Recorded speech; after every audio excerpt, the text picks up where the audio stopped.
Hi everyone, welcome to Awkward Author. My name is Alyssa Grasso, and this is my weekly vlog and podcast about my sometimes awkward, always awesome author life. This week I do have an author income report for you because we're into November now, so I'll share that with you in a little bit. Don't get excited because it really isn't exciting, and I don't think it's the least I've ever made since I've started putting out these podcasts, these author income report things, but it isn't especially thrilling, we'll just say that. So this week has been another hectic, busy, unpredictable sort of week. I do apologize for the lovely view of cardboard boxes that we have behind me if you're watching this on YouTube. It's that time of year, what can I say? As you probably know, my chief source of income is selling stuff on the internet. We are well into the fourth quarter, Christmas shopping season, the busiest time of year for folks who are selling physical products online or in stores. Definitely a huge shopping time of the year, and as a result, my office is overwhelmed by boxes that they're going to have to get picked up by UPS. They're coming tomorrow to pick up stuff. So right now I'm sharing office space with a whole lot of boxes. And interesting story. I got some writing done this week. I got more writing done actually than I thought I was going to get done because of, all the busyness that I have going on, and there were some other extra things going on last week. But I actually had some writing time, and so I'm moving along nicely with my take 2 on my, the work in progress, the third book in the trilogy that I'm working on. And I'm at, where did I say? I think I wrote it down. So I'm at 26,000 words on it now. I know I was at 28,000 before, but I kind of burned it all to the ground and started over, but not totally, because I am taking some stuff. I am going to be using some stuff from what I wrote before. At this point, what I'm doing, because I have really 2 storylines, so I've been working on the one character storyline, and I think I'm going to write her story all to the end because it's going well. I like how it's going, and I think if I can get that right, it'll be easier to do the other storyline, which, intertwines with hers. At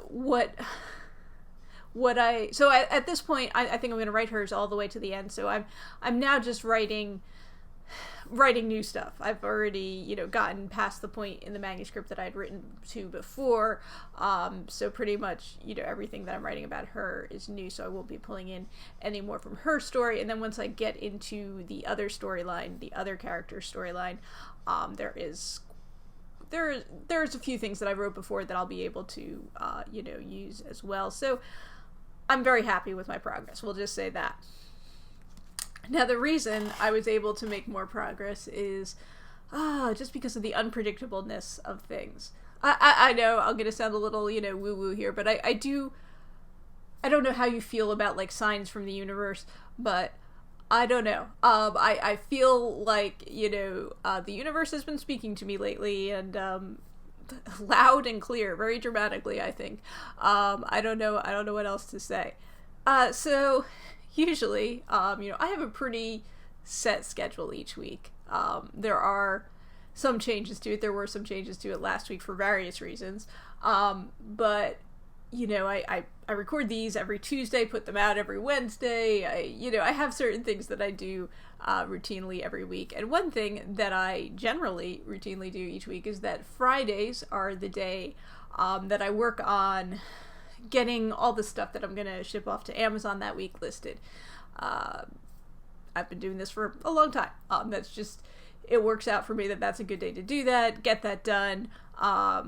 If I need extra time listing stuff, I can, do that a little bit, where I can find some time on the weekend or something, and then either ship stuff out Monday or Tuesday, depending on things. Anyway, so not last week, but the previous 2 weeks, I ran into the issue that Amazon was having some kind of glitch thing going on, and this happens from time to time. But, it happened 2 weeks in a row, so it was really frustrating. And when that happens, it screwed up my whole progress, because here's the thing, like I could list things, but I couldn't fully do everything that I needed to do, as far as you have to print out labels, barcode labels, I have to do all this stuff, and I couldn't do that stuff because of this glitch Amazon was having. And it's happened before, like I said, it sometimes corrects itself in a few hours, sometimes a day, whatever. And so anyway, the long and the short of it was, the previous 2 Fridays, like, I couldn't list Amazon stuff. It was, the glitch was bad enough that it was like, well, I'm sitting here twiddling my thumbs waiting for it to correct itself, and it's not correcting itself. So I did other things. I think the one day I did write. I'm not sure what I worked on the other day, maybe some other stuff that I had to work on. But anyway, so with that in mind, last week I was like, well, I got all this stuff I got to list. I got tons of stuff because of the time of year it is. So I might not even be able to get all done on Friday anyway, and who knows what's going to be going on with the Amazon website on Friday, if I'll even be able to list stuff. So, where I was finding time during the week, I was trying to get some stuff listed and do some work, and, just kind of squeeze things in here and there where I had time, which I did have a lot of time because of craziness of last week. Anyway, so I had done quite a bit before we got to Friday, but I still had a lot of work to do on Friday, because I didn't have time. Sorry, I'm watching a bunch of deer run by out there. I didn't have time to get everything done, during the week. But I'd made a significant dent in it, we'll say that. So Friday, which was November 1st, day after Halloween, I was in bed, but I just woken up, and I saw there was a text came in from my sister. It's like early in the morning. It's still dark out, here. And she goes to work very early because she works at a bakery. She's a baker. They have to go in early to, obviously bake everything so that it's ready for when they open. And she's like, I've had an interesting day. She sent a text that she went into work, not realizing that the power was actually out at the bakery. She had power at home. And, she was saying that she had ended up going home, like they were there 2 hours and couldn't do anything. The power wasn't coming back on, so they had gone home. And, she was saying it was really windy the night before, and a lot of, trees and branches and stuff came down. And I was like, oh yeah, it was really windy here too, texting back and forth with her. And, this is like, I'm doing all this, I'm just sitting here in the dark in my bed, texting my phone. And so it's like, the dog starts, getting restless. He's ready to go out. So I'm like, okay, we'll get up. I'll take you out, right? Go to turn on my light. And I was like, oh, I don't have power here. And I didn't even realize, I'm like, texting back and forth with my sister. The phone was charged, so I had no clue. So, we didn't have power. And so, I took the dog out and all that. And, checked with the power company. They knew about the problem. I think they might have had an earlier estimate of like getting it power back on by noon. But then noticed immediately it was, okay, 3 p.m. is estimated time the power is going to come back. So I was like, oh, like that's pretty much all day. Obviously I'm not going to be working on Amazon stuff because I have no internet. So I can't do that. I can't even use my, printer or anything like that. I got a computer. I can use it for non-internet things. And, as long as, until the battery dies on it. Obviously I have a laptop. So I was like, well, this is a sign from the universe that I was meant to write today, because I can, go on Scrivener and write until the battery, as long as the battery lasts. And it lasts a pretty long time, especially if you're just doing something like typing a manuscript, because that doesn't use too much power, unlike internet stuff or like graphic stuff or things like that, which could put a big drain on the battery. Like, typing a book actually doesn't use that much power. My power, but not the computer power. So that was like, on Friday, I was like, okay, I am meant to write today. I'm not meant to work on day job stuff. I'm just meant to, I guess, relax as much as I can and, and do some writing. And so that is what I did on Friday. I stayed in bed because it was nice and warm in there. I didn't have heat, of course, without power. It was kind of chilly out. So the power did come on. It was actually a little bit before 3, which was a surprise because then I had checked, later on Friday, and then the recent update was, we'll have it back on tomorrow by around noon. I was like, oh, that's I don't think I'm going to be staying here tonight if it's freezing cold and I don't have heat.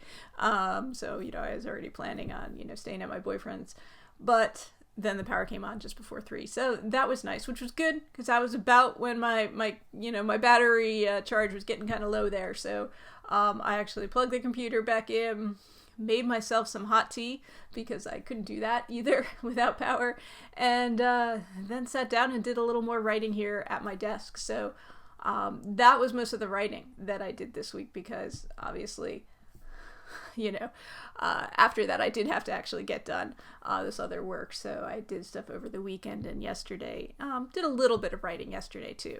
But yeah, so I'm at 26,000 words now, so very happy about that. And yeah, I mean, I guess the universe is telling me I'm meant to write this book and get it done. So I will keep moving ahead where I can find the time, or where, there's nothing else I can do but write. But hopefully I'm not forced to write by a power outage again, because, it's a little annoying.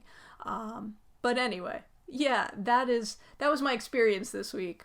When I talked to you last week, I think I said I was probably going to try to get a newsletter out for Halloween. I did do that. So, I got that done as well. Like I said, I had recently made some updates to the website. I had a helpful newsletter reader point out to me. She sent an email to me that my name was misspelled on the homepage of my website, at the very bottom, not the top at least. But yeah, I had my name misspelled in a very prominent place. It was, just a typo type of thing, but I did go and correct that. So, obviously I must have looked at the page I don't know how many times and missed it. But sometimes when you know what something's supposed to say, you don't see the error of it, I guess.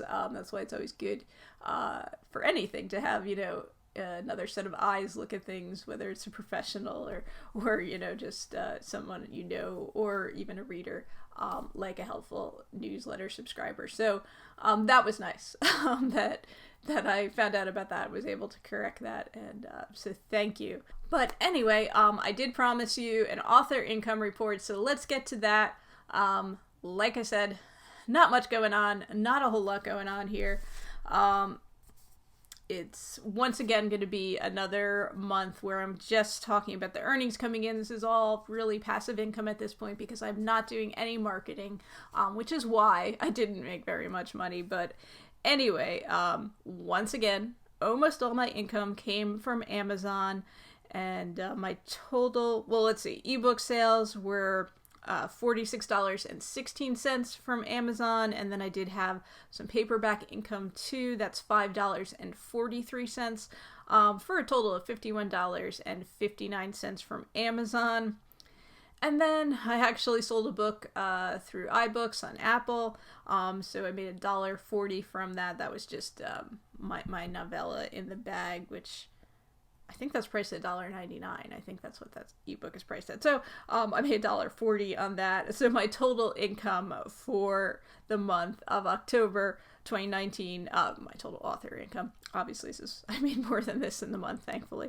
But my total author income for October of 2019 is $52.99. So like I said, that's passive income at this point, and honestly, nearly all of that, like I said, there was that In the Bag ebook that sold, and I think there might have been a couple other fiction ebooks that sold, but most of that is nonfiction. So, if you do put out, nonfiction books that are on, how could I put it, on a niche topic, on a topic that someone might be searching for, like how to, or something along those lines, it is possible, I think, I know it's possible, to create a passive income stream doing that without having to market your book, with no marketing. And with a little bit of marketing, you can probably do a lot better. So, depending on what your goal is with writing, I think for most of us, it's more than just making money. I mean, obviously we want to make money with this, but we also want to, write the books we want to write.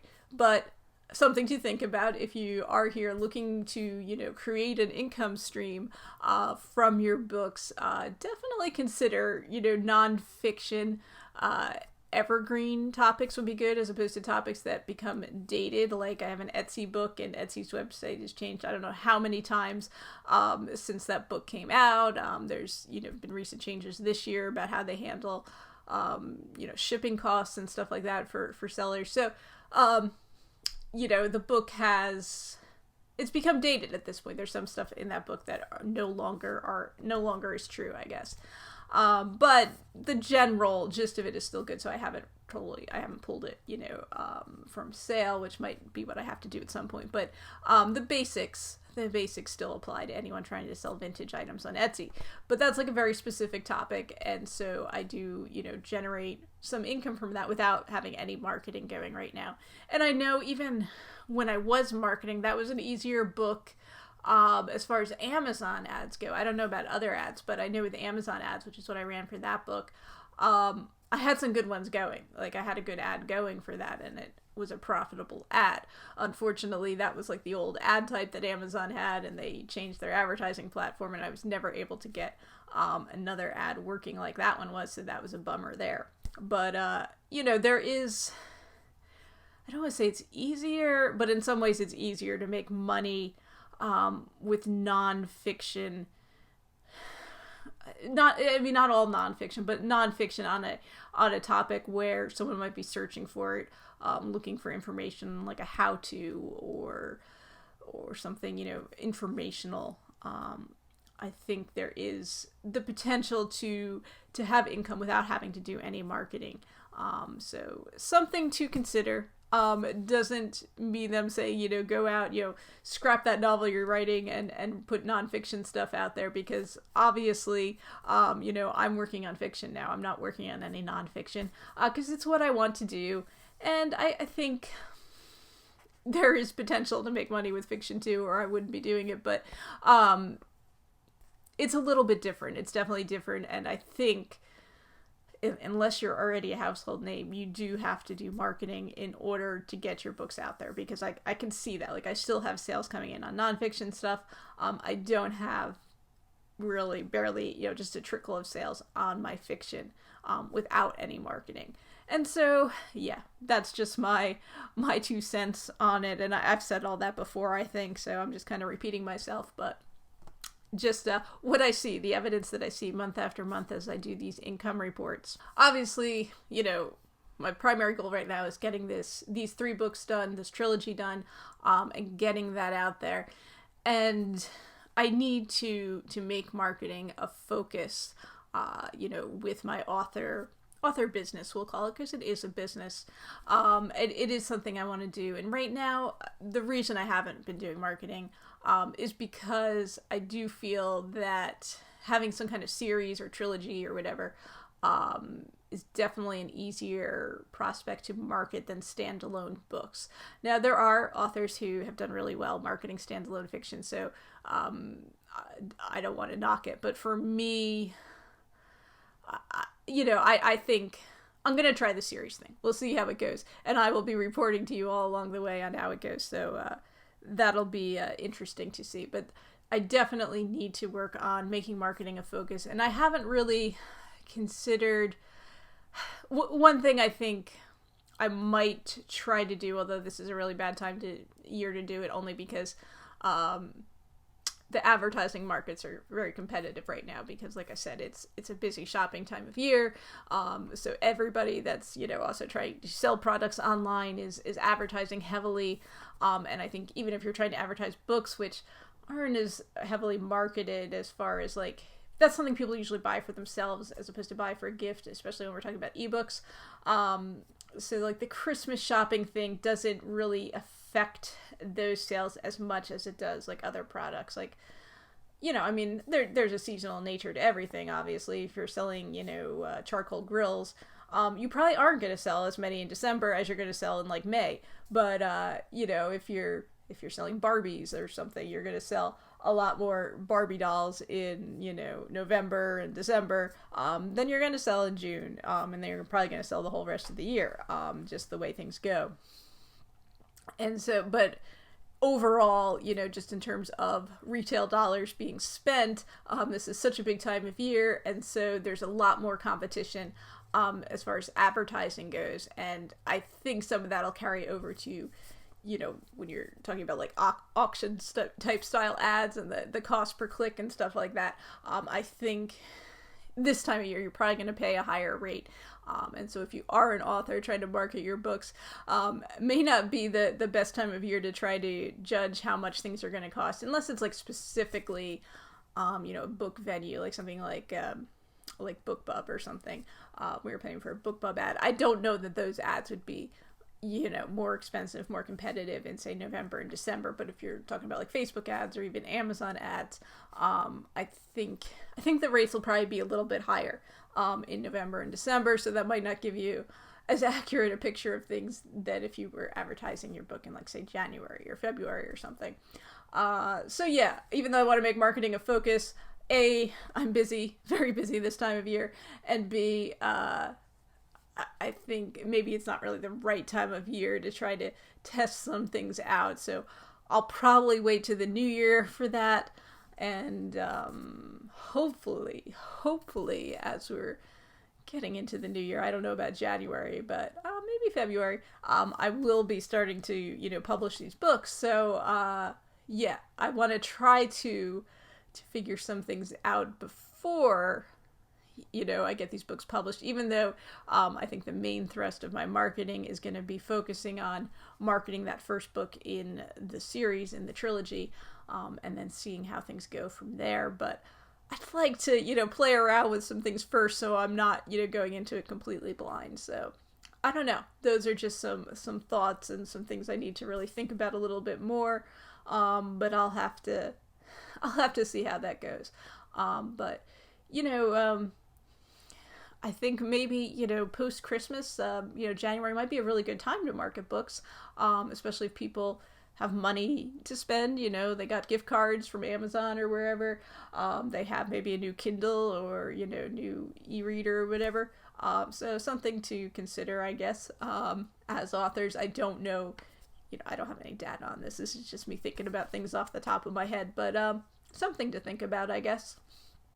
Anyway, definitely for me, I do have to think a lot more about marketing and find what works for me and for my books. And I'll be hitting the ground. I'll probably be figuring it out as I go, as I put this series out. But, I do want to try to do this. And, depending on how it goes, that could affect, what I put out there.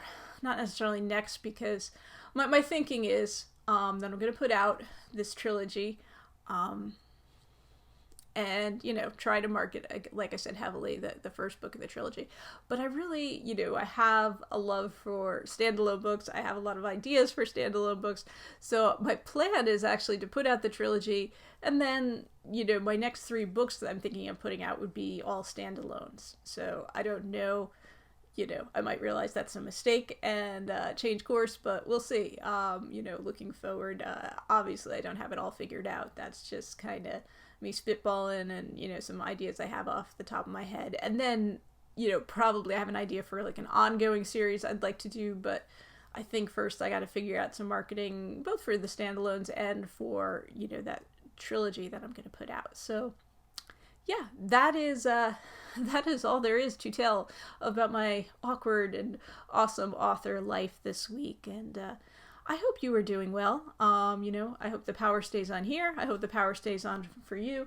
Who knows what life will bring this week, and if I will be able to, work on my business stuff on Friday, which I think I'm going to need to because I'm going to be busy. But who knows? The universe might say, no, you're supposed to write your book. And I don't know. Hopefully it doesn't do it with a power outage, but we'll see. We'll see how things go. Anyway, I do thank you, as always, for listening or watching my little, episode here, and thank you for all your support.